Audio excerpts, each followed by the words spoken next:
Welcome to the Michigan Runner Show. Join us each time as we explore the people, the places, and the events that shape our great sport.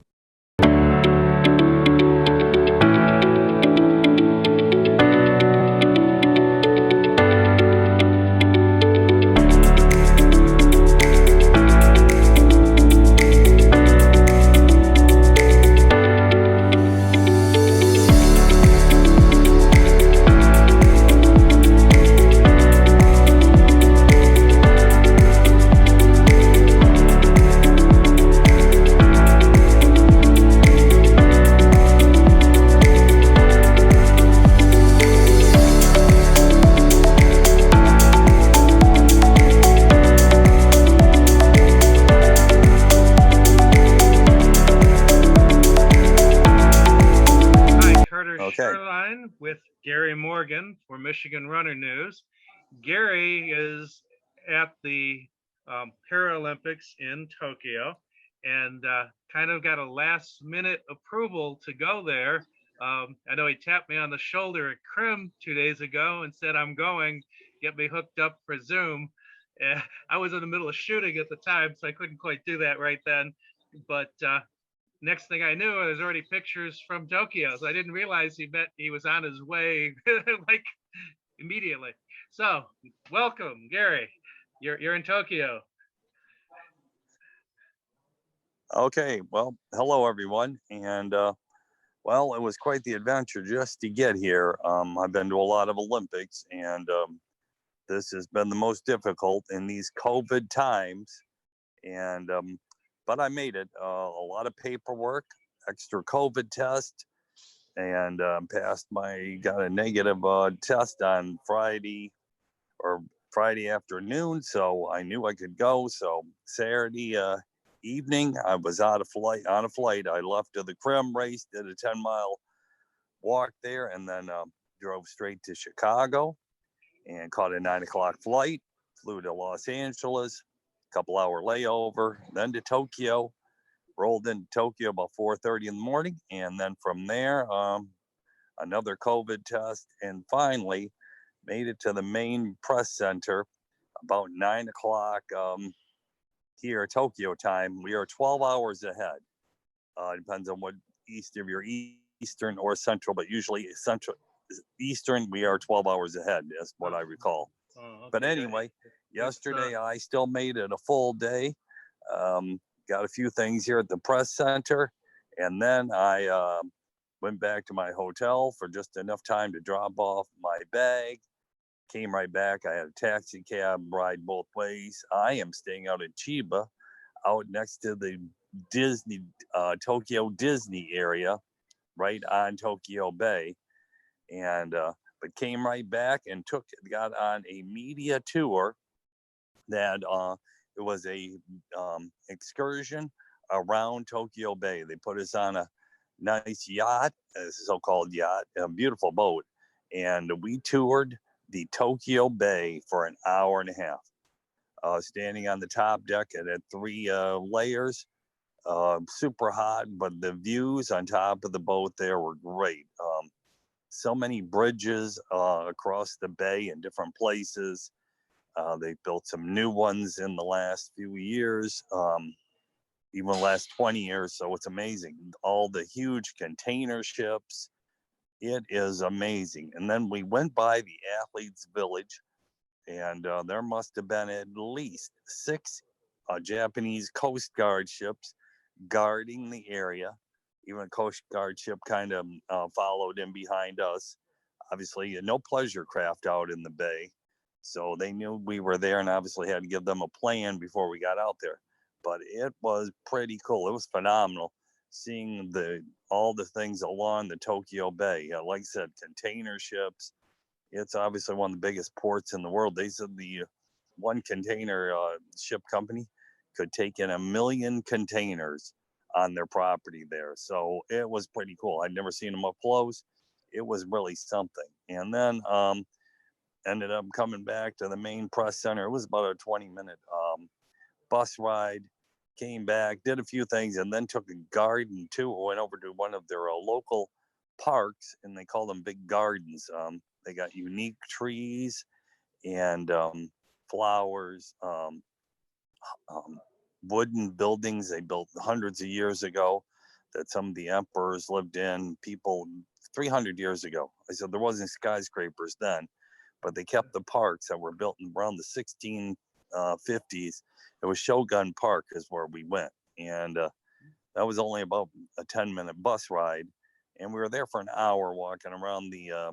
There was a lake there, walkways, pathways, bridges over the lake, beautiful trees, and came back. It was just starting to get dark, and when I got back, I caught the bus to the Olympic Stadium, place I'd always wanted to go to, and finally got there. Full night of track and field. They had shot put going on. They had javelin. They had the 400-meter races. I'd missed a few things before then, but anyway, didn't get any results. It was a long day. I'd put an 18-hour day. Finally got the bus back to the hotel, and at 11 o'clock, I called it a night. But it was quite the day and quite the adventure being here in Tokyo. The thing about the Olympic Stadium, I raced there in 1985 at the old stadium, a 20K race walk, one of my first international teams, and now a whole new setup over there. I did not have a chance to see everything, so I'll be going back today to see it. Okay, But anyway, beyond that, it was a great setup. Now I see in the shot put, we had a local athlete, Scott Steven, take 7th place in the shot put. The thing about Paralympics is there's so many different categories. So I saw it was a T53. I could not tell you what that is. I'm still learning a lot about Paralympics. Right. Now, this is the first year I've really ever covered any Paralympic sports. Okay. I went to their Olympic trials in Minneapolis in June for 3 days, learned quite a few things, and now I'm here. I am familiar with some of their top athletes who are here. Tatiana McFadden, the great marathon wheeler, but she is also here doing the shorter track races, and she's won most of those in her Olympic career. She's won a lot of medals on track races. And the other runner is Mikey Brannigan. He is has I'm not exactly sure of what his category is, but he is a sub 4-minute miler, and he will be racing in a few days. Both of those athletes are with the New York Athletic Club. Okay. So I'm wanting to get their stories and exactly what they're doing. And I know Mikey's coach very well.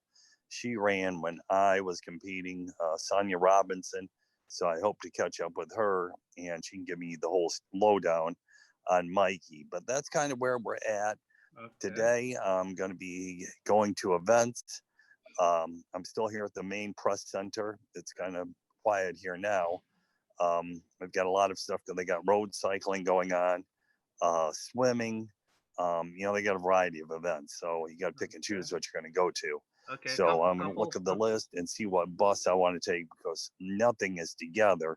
So wherever you go, you got to plan on staying a while, because it's a 30 minute to an hour bus ride there, time there and back. So it only gives you a couple chances to do something. Okay, a couple questions for you. Hang on. Yes. Well, one was, I guess you just answered the first one I was going to ask you, that point out that this is the main press center. I guess you want to kind of show that, I suppose. Why don't you? Okay, I'll show it to you here in a minute. Do a quick pan, and then it's 8:30 here p.m. just to make sure it's 8:30. Yeah. It is. Okay, it is 9. Well, that's what I thought. It's 13 it'd be hours. It's 8:50 there. It is currently 8:50. 9:50 a.m. here. So it's 13 hours. Okay, that is a mistake then. A 13-hour difference. That's what I thought. Okay, because we're gonna need that so we can figure out when our next session is. Which is right. Well, we can plan on maybe something tomorrow, maybe about this time. Okay. Because then I'm doing another tour of a site. It's called Who Am I? It's a virtual, it's a interactive site. They have one of the Olympic sites. They're going to take me on a media tour of it. So I'm going to do that. So how about after that? I think would be a great time Okay. to reconnect, and Okay. I'll show you some stuff there. Okay. Well, we can do is figure I out put up lots roughly. of pictures on my Facebook page if people are interested in Yep. looking at those. Yes. Yeah, I should give you permission to share them onto the Michigan Runner page as well. Okay, I I'll can do try. that. I'll throw I'll a make bunch you, up on I'll Michigan make Runner page. I'll make you an editor so you can put them on yours and just share the folder. Okay. Although Phyllis has been having trouble with that, so I have to get that straight. I think she's having trouble with her own page, the Queen on the Okay. Well, Greens one. just So have me do that. we'll figure that Okay. out. What else? I think that's kind of the introduction. Okay. Now, do you want me to pan the Yep, let's see where you are. Okay, we'll get a look at the media center. I'll raise this up over my head, and there we'll do a 360. And like you were saying, they've got a big screen showing some of the competition. Yep, they got right TVs. now. Yes, they got like 48-inch TVs at different spots all around here. Probably a good 10 of them. Okay. But this telling you it's a little high. This is called the place where we got the main media center is called the Big Site. It is a huge convention center, but with a unique design, like a cube below and a cube above, and it's a unique design. I'll send some pictures of it, and people can look it up. It's called the Big Site. It is quite the unique looking building to have the media center here. So it's pretty cool. All I can say is I've been to Japan many times, and they always put on a great show. They've done a great job here with this. Who knew with the pandemic and everything? I give them credit what they're doing, and the Japanese people are just so helpful. Just getting here, I had to send 25 emails back and forth, but they went through the process showing me what I had to do over the last 3 months, and I got here. Nobody else would have done that. They've been great. So I know gotta really thank the Japanese for doing this, because it's been a labor of love for them to do this. Yeah, I know the two other questions. The other stadium we're talking about, that was the 1964 Olympic Stadium, correct? I think that's the right year. The old stadium that you're saying you've competed in before. At the Billy Mills. Yeah, that was in 64. Yes. 64, okay. And let's see, and of course, now how you got over there is a volunteer. What are your responsibilities with that, or did you just end up being put in as media? I am strictly I'm not a volunteer. I'm strictly in this. I got a Paralympic media pass. Okay, good. I applied for this, and between this and the editor Art McCafferty helping me with this, we applied for me. They said you can apply as individual with the organization, and we did. And there aren't a lot of people that come for Paralympic media press. So and like I said, I've done a lot of interviews with the wheelers at marathons, like I said, with Tatiana McFadden and other wheelers at marathons. So I'd been doing some Paralympic stuff to begin with. And then when they had told me I had a pass, I made sure I went to their Olympic trials in Minneapolis before I went to the Olympic trials in Eugene for, the regular track and field. So I'm learning a lot of things, and I have officiated some para events. So it's not like I'm cold turkey.